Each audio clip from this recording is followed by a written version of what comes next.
Okay, so Assalamu alaikum. Well, in this video we'll start with our next drugs, which are the drugs for peptic ulcer disease. So this is going to be a lengthy video because there are so many drugs which can be used against peptic ulceration. Now we know that peptic ulcer is simply an ulceration or a damage or a wound of the GIT mucosa. Stomach में भी हो सकता है, duodenum में भी हो सकता है, esophagus में भी हो सकता है, and we know that this mainly occurs because जो protective mechanisms हैं mucosa को protect करने के लिए they are being dominated by the offensive factors or the damaging factors, right? So defensive factors we know that mucus होता है, उसको line किया होता है वॉल को, बाइकार्बोनेटाइन्स होते हैं, प्रोस्टाग्लैंडिन्स होते हैं, ब्लड फ्लो वहाँ से कॉन्स्टेंटली एसिड को रिमूव कर रहा होता है. इसके अलावा mucosa is impermeable to HCl as well. So all these are the positive factors which are protecting the mucosa, but then there are some negative factors as well. For example, cigarette smoking से, alcohol से, H. pylori की infection से, drugs हम NSAIDs use करते हैं, hyper acidity होगी, for example tumour है gastrin producing जो कि बहुत ज़्यादा एसिड प्रोड्यूस करवा रहा है, that can result in increase in the offensive factors. So if the offensive factors outweigh the defensive factors, will be having a peptic ulcer or open sore or an open wound of the GIT mucosa, right? But we only call it an ulcer जब इसकी penetration all the way to muscularis mucosa हो जाए. अगर वो superficial सा है तब तो हम उसको just inflammation नहीं बोलेंगे ना कि gastritis हो गया, लेकिन अगर वो जाए all the way to muscularis mucosa तो हम उससे बोलेंगे that there is a peptic ulcer, right? अच्छा, अब इसमें जो you can see very well कि कितने सारे जो you can say I should call the stimuli हैं जो कि स्टिमुलेट कर रहे हैं एसिड की प्रोडक्शन को. सो जो हमने प्रोटेक्शन करनी है हमारे म्यूकोजा की, वो एक तो हमने ये करना है कि हमें म्यूकोजा को प्रोटेक्ट करना है, हमने म्यूकोजा के ऊपर ऐसे प्रोटेक्टिव फैक्टर्स लगाना है कि उसके ऊपर एसिड असर ही ना कर सके. अगर हमने ये काम करना है कि जो एसिड प्रोड्यूस हो रहा है हम उसकी प्रोडक्शन को कम करें, so that come acid produce होगा और कम ही हमारे म्यूकोजा को अफेक्ट करेगा. तो in this way the protective mechanisms for peptic ulcer disease are divided into two main categories. एक वो जो एसिड की सिक्रीशन को कम करेगा और दूसरा वो जो म्यूकोजा की प्रोटेक्शन को ज़्यादा करेगा. और इसके अलावा कुछ और भी होते हैं वो भी हम देखेंगे साथ साथ.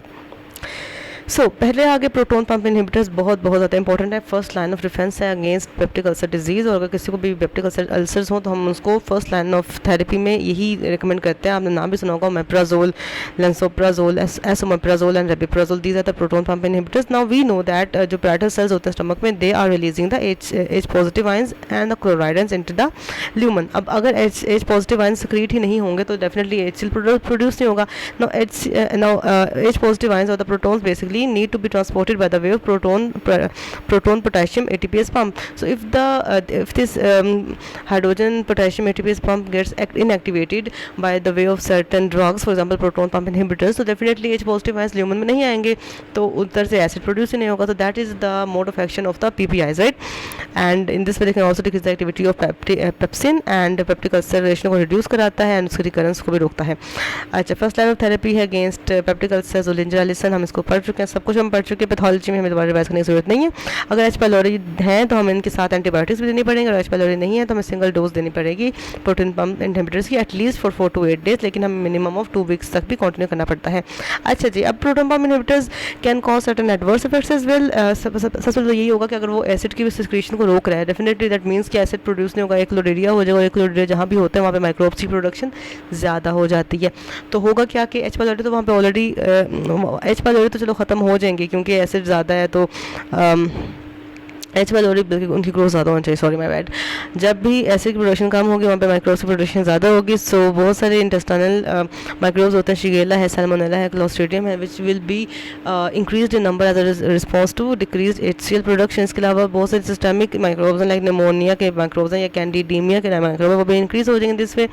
And we know that we need acid for और HCl for vitamin B12 reabsorption from the intestine. तो अगर HCl नहीं है तो there will be a megaloblastic anaemia as well. अच्छा जी, इसके अलावा दैट इज़ इंपॉर्टेंट वन. इसके अलावा हमने ये देखा कि जो प्रोटोन पंप इनहिबिटर्स होते हैं they can interfere with the normal functioning of microsomal P450 enzyme जो कि इन्वॉल्व होते हैं in the metabolism certain drugs. तो ड्रग्स का नॉर्मल मेटाबॉलिज्म नहीं होगा and there will be there toxicity. Okay, so drug interaction में बस यही आता है कि अगर हमें चाहिए होता है जो PPIs होते हैं they need acidic environment to get activated. So if हम एसिडिक इन्वायरमेंट स्टमक की फॉर एग्जांपल हम ख़त्म कर दें, हम लोग एंट एसिड्स यूज़ करते हैं. Now we know that antacids can directly combine with acids to neutralise them, right. तो अगर हमने वहाँ पे बिल्कुल ही एंट एसिड्स यूज़ किए हैं तो वहाँ पे PPIs एक्टिवेट ही नहीं होंगे, अपना रोल परफॉर्म ही नहीं करेंगे. So we should be keeping it in mind कि अगर जब भी किसी पेशेंट को PPIs दें साथ में एंट एसिड्स ना दें because that will not perform the required action. Precautions ये हैं कि जब हम PPIs देते हैं तो गैस्ट्रिक कैंसर के बहुत से सिम्टम्स मास्क हो जाते हैं और हमें पता नहीं चलता कि क्या हो रहा है. And we should not give PPIs अगर बंदे को लिवर डिजीज़ है because they will not be metabolised. Adequately, right. अच्छा, ये तो हो गया सारे पीपीएस की बात है. सेकंड लाइन ऑफ डिफेंस होती है for peptic ulcer disease, that is H2 receptor antagonist. What are H2 receptors?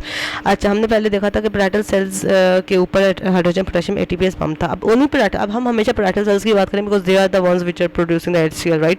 तो जो पैराइटल सेल्स है now they are also having something else, they are having a receptor for histamine, right. जब भी histamine आकर attach होता है parietal cells के ऊपर तो वो रिलीज करते हैं HCl. अब अगर हम उस अब हम हिस्टामिन को रिलीज होने से तो नहीं रोक सकते ना बिकॉज वो तो एंटेरोक्रोमेटिन सेल्स से आ रहे हैं या दूसरे एंडोक्राइन सेल्स से आ रहे हैं. बट हम एक काम जरूर कर सकते हैं कि हम पैराइटल सेल्स के ऊपर जो रिसेप्टर्स लगे हैं उनको ब्लॉक करते हैं. अगर वो रिसेप्टर ही ब्लॉक हो जाए तो हिस्टामिन आएगा भी तो उसका एक्शन परफॉर्म नहीं होगा पैराइटल सेल्स के ऊपर, राइट. तो that is why and that is how we give H2 receptor antagonist, right. तो these are the histamine receptor antagonist and these are cimetidine, ranitidine, famotidine and nizatidine. हमें नाम याद रखने पड़ेंगे, ठीक है. अच्छा, हमने देखा था कि लास्ट वाले में जो पीपी आया था उसमें जो इमेप्रोसल्फस ड्रग थी वो सारे के सारे एडवर्स इफेक्ट्स कॉज करते हैं, मतलब मैक्सिमम वही कॉज करती है. जबकि जो H2 रिसेप्टर एंटागनिस्ट उसमें मैक्सिमम साइड इफेक्ट्स होंगे वो कॉज करेगी सिमेटिडिन, जबकि बाकी सारे नॉर्मली इतने एडवर्स इफेक्ट्स कॉज नहीं करते, राइट. अच्छा, तो इनका फंक्शन समझ आ गया कि अगर हिस्टामिन के एक्शन को डिक्रीज करेगी तो पैराइटल सेल से HCl को रिलीज कम कर देगी, तो दैट इज इट. और वी कैन सी कि किस तरह से हिस्टामिन के एक्शन को खत्म करके H2 रिसेप्टर को ये इनहिबिट कर रही है and there is no HCl production. Next हम देखते हैं कि इसके यूजेस क्या. सेकंड लाइन ऑफ थेरेपी है पर पेप्टिक अल्सर, GERD के लिए भी यूज होती है. डिस्पेप्सिया अगर किसी बंदे को है, एब्नॉर्मल डाइजेशन है उसके लिए भी यूज हो सकती है. And prevention of hyper acidity, ulceration, bleeding. तो ये सब चीज़ें आप लोगों को याद हो चुके होंगे. These are quite common things, right.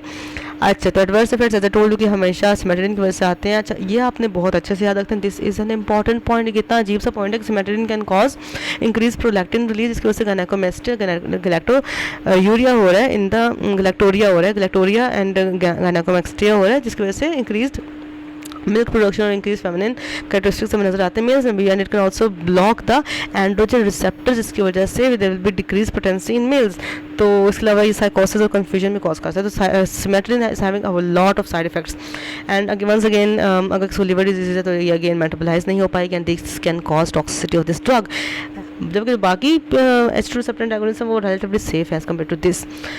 अच्छा जी, सो देन इसकी कुछ ड्रग इंट्रैक्शंस भी हैं. तो just like the PPIs they can also decrease the action of microsomal enzymes जिसकी वजह से डिक्रीज मेटाबॉलिज्म होता है सेवरल अदर ड्रग्स का जिस वजह से उनकी टॉक्सिसिटी होती है. फॉर एग्जांपल वॉरफेरिन की, फाइनेटोइन की एंड थायोफिलिन की.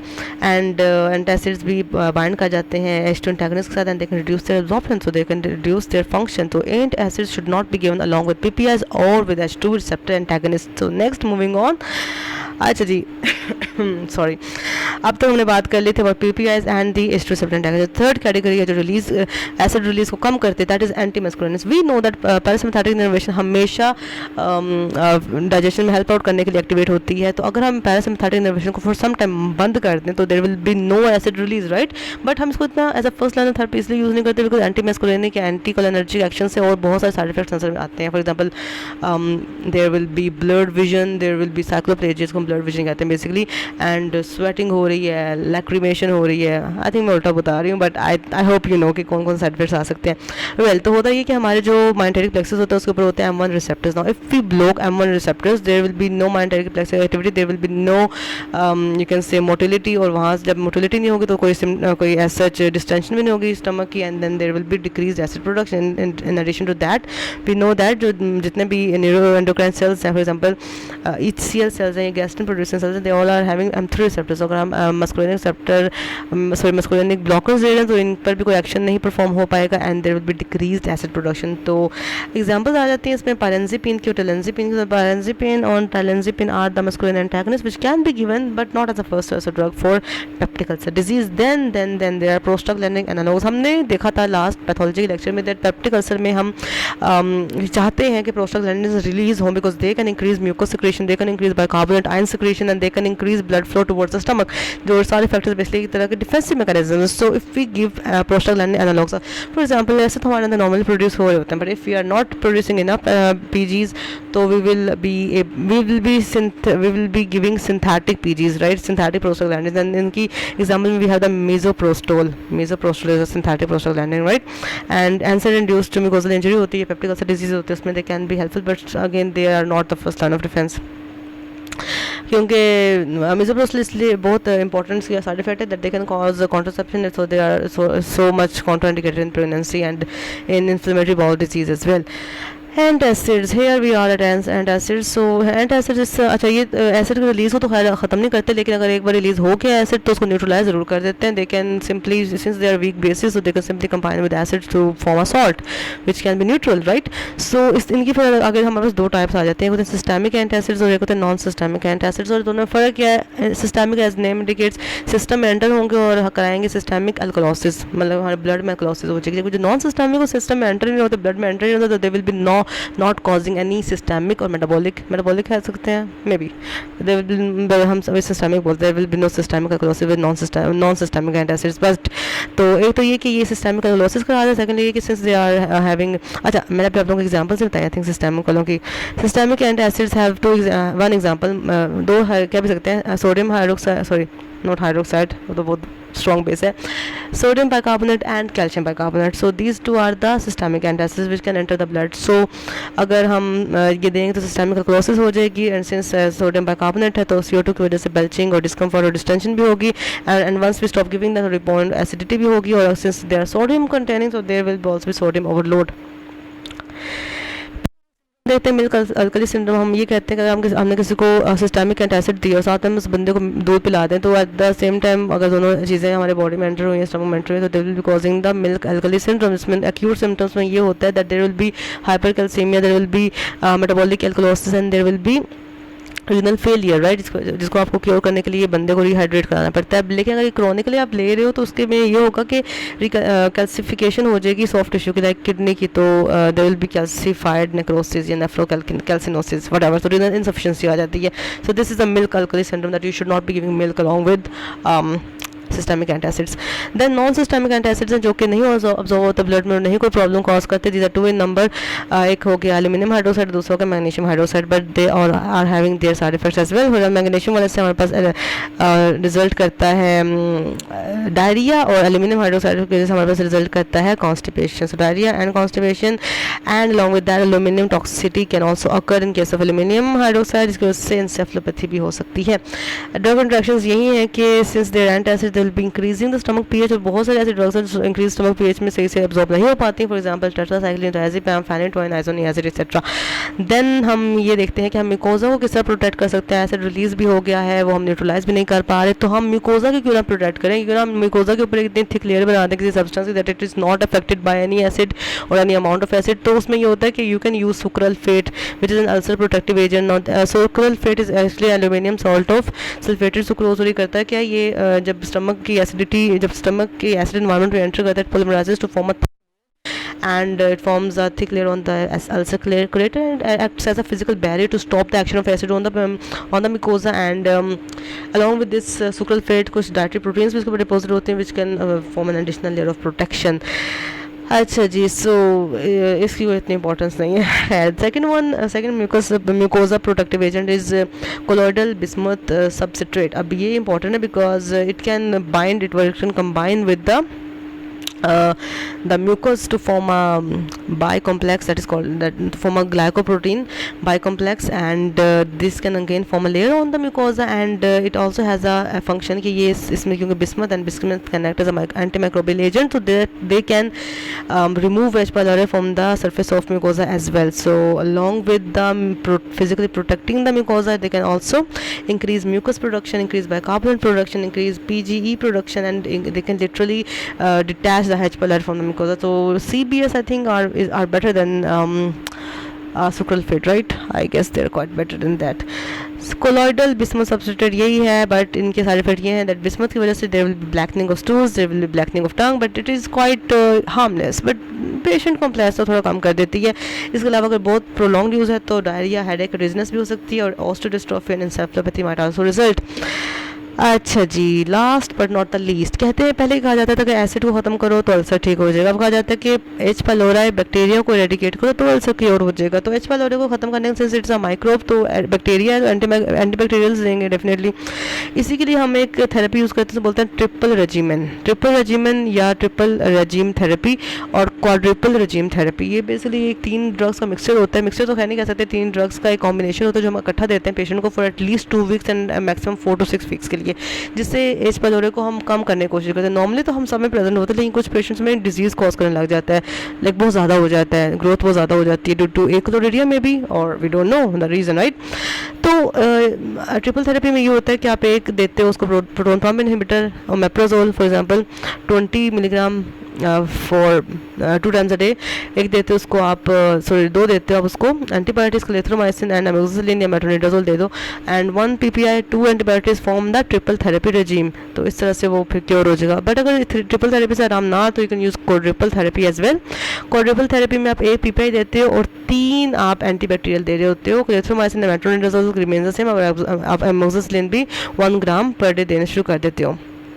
अच्छा, अब क्वाड्रिपल थेरेपी 2 तरह की होती है, एक वो जिसमें एक बिस्मथ वाला म्यूकोजा प्रोटेक्टिव एजेंट ऐड हुआ होता है, और दूसरी वो होती है जिसमें बिस्मथ वाला म्यूकोजा प्रोटेक्टिव एजेंट ऐड नहीं हुआ होता, लाइक ये वो जिसमें नहीं ऐड, एंड नेक्स्ट वो जिसमें ऐड है। इसमें हम ये करोगे कि आप 1 PPI दोगे ट्वाइस डेली और 4 टाइम्स अ डे दोगे, 2 एंटीबायोटिक्स और 1 bismuth सबसैलिसिलेट 524 milligram. So with this note, we are done with peptic ulcer disease. It was quite an extensive topic, but I hope it was helpful for you. So thank you. Allah Hafiz. Take care.